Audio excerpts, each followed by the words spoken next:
Bonjour et bienvenue, ici Christophe Michou du blog L'Art de la Peinture.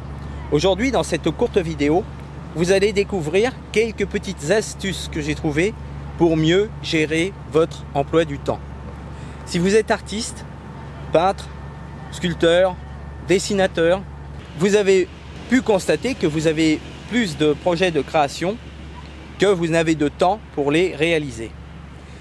Et je parle en connaissance de cause puisque pendant très longtemps, lorsque j'avais des nouveaux sujets d'inspiration, je les notais comme ça sur un petit carnet.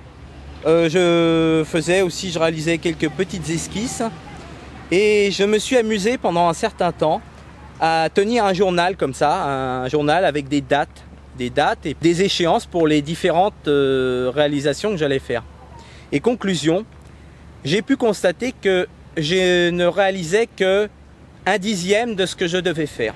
Lorsque je comparais entre ce que je voulais réaliser et ce que je faisais vraiment, ça représentait que 10% de ce que j'avais fait parce que je n'avais pas eu le temps de tout réaliser.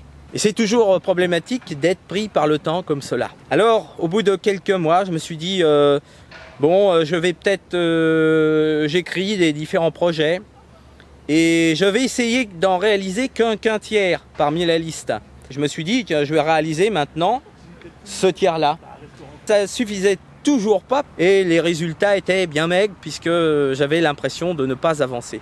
Je me suis aussi aperçu que c'est aussi parce que je me focalisais sur tout ce qu'il y avait à faire sans me concentrer sur le moment présent où je l'ai fait. Il faut faire le basculement dans son esprit pour aller de « Ah merde, faut que je réalise tout ça !»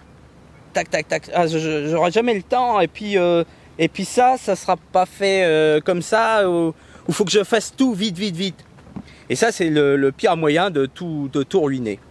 Et donc, j'ai pu constater, en faisant, que lorsque l'on est vraiment concentré pleinement sur une petite action chaque jour, on accomplit beaucoup plus de choses.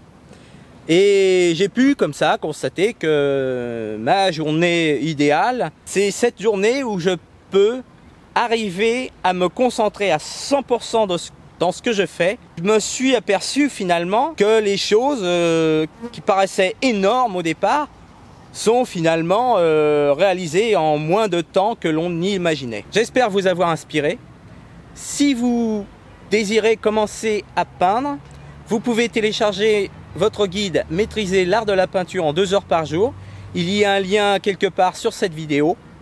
Quant à moi, je vous souhaite une excellente journée créative et je vous dis à très bientôt. Au revoir.